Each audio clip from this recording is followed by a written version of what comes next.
ഓം നമ ശിവായ. ഹരി ഓം. ഇന്ന് നമ്മൾ ചിന്മുദ്ര എന്താണെന്നാണ് പറയാൻ പോകുന്നത്. നമ്മൾ കേട്ടിട്ടുണ്ട് സ്വാമി വിവേകാനന്ദൻ്റെ കാലത്ത് അദ്ദേഹം ചിന്മുദ്രയുടെ അർത്ഥം തിരഞ്ഞ് ഒരുപാട് അലഞ്ഞതാണ്. ഒടുവിൽ അദ്ദേഹത്തെ തൃപ്തിപ്പെടുത്തിയ രീതിയിൽ ചിന്മുദ്ര എന്താണെന്ന് പറഞ്ഞു കൊടുത്തത് ചട്ടമ്പി സ്വാമികളാണ്. ഇപ്പം ഇന്ന് നമുക്ക് ചിന്മുദ്രയുടെ അർത്ഥം അറിയാവോ? ഇല്ല, അത് അപ്രത്യക്ഷമായിരിക്കുന്നു. ഇന്ന് ചിന്മുദ്രയുടെ അർത്ഥം നമുക്കറിയില്ല. അപ്പോൾ ചിന്മുദ്രയുടെ അർത്ഥം നമുക്കൊന്ന് നോക്കാം. ഇപ്പം ചിന്മുദ്രയുടെ അർത്ഥം അറിയുന്നതിന് മുമ്പ് നമസ്തേ എന്താണെന്ന് അറിഞ്ഞാലാണ് ചിന്മുദ്ര എന്താണെന്ന് പെട്ടെന്ന് മനസ്സിലാകുള്ളൂ. അപ്പം നമസ്തേ എന്താണെന്ന് പറഞ്ഞിട്ട് ഭാരതം അഭിമാനത്തോടെ എല്ലാവരെയും ആദരവോടെ അഭിവാദ്യം ചെയ്യുന്നതാണ് നമസ്തേ. അപ്പോൾ ആ നമസ്തയുടെ അർത്ഥം എന്താണെന്ന് നമ്മൾ അറിഞ്ഞതിന് ശേഷം ചിന്മുദ്രയിലേക്ക് പോവുകയാണെങ്കിൽ ചിന്മുദ്ര എന്താണെന്ന് നമുക്ക് പെട്ടെന്ന് മനസ്സിലാകും.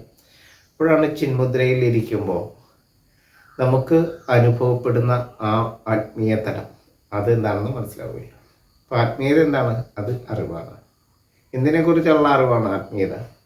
ആത്മാവിനെക്കുറിച്ച്, ജീവനെക്കുറിച്ച്, ശരീരത്തെക്കുറിച്ചുള്ള അറിവാണ്.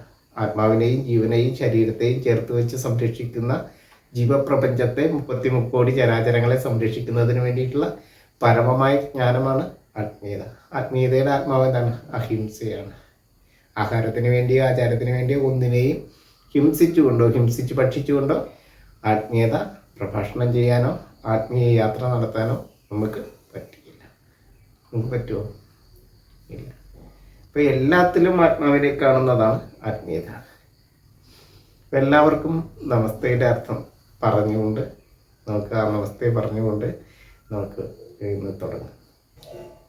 നമസ്തേ എന്ന് പറയുമ്പോൾ ഈ 2 കൈത്തലം, അതായത് ഇത് പഞ്ചഭൂതത്തെ പ്രതിനിധീകരിക്കുന്നതാണ്, ഇത് പഞ്ചേന്ദ്രിയങ്ങളെ പ്രതിനിധീകരിക്കുന്നതാണ് നമ്മളുടെ കൈത്തലം.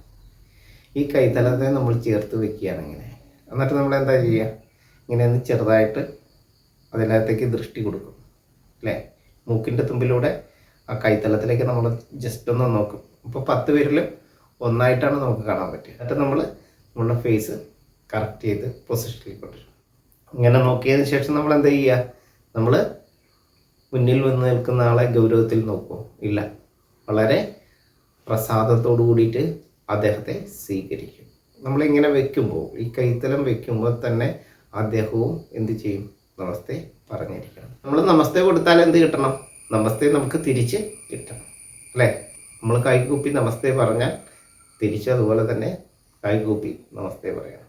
അങ്ങനെ ഒരു കീഴ്വഴക്കം നമ്മൾ ഉണ്ടാക്കിയെടുക്കണം. അപ്പം എന്താണ് ഇങ്ങനെ ചെയ്താൽ കിട്ടുന്നത്?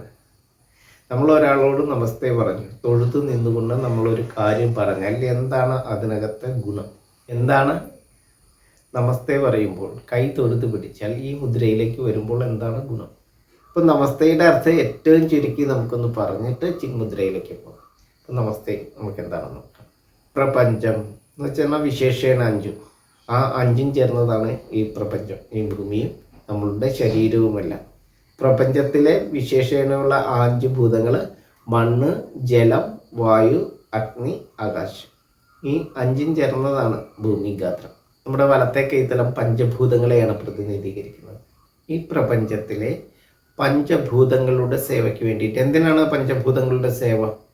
ആത്മീയതയ്ക്ക് വേണ്ടിയിട്ടാണ്. സർവ്വ ജീവചരാചരങ്ങളെയും സൃഷ്ടിക്കുന്നതിന് വേണ്ടിയിട്ട് ആ 5 മെറ്റീരിയലിൻ്റെ ഏറ്റവും പരിശുദ്ധമായിട്ടുള്ള അവസ്ഥയിൽ അതിനെ സംരക്ഷിക്കുക എന്നുള്ളതാണ്.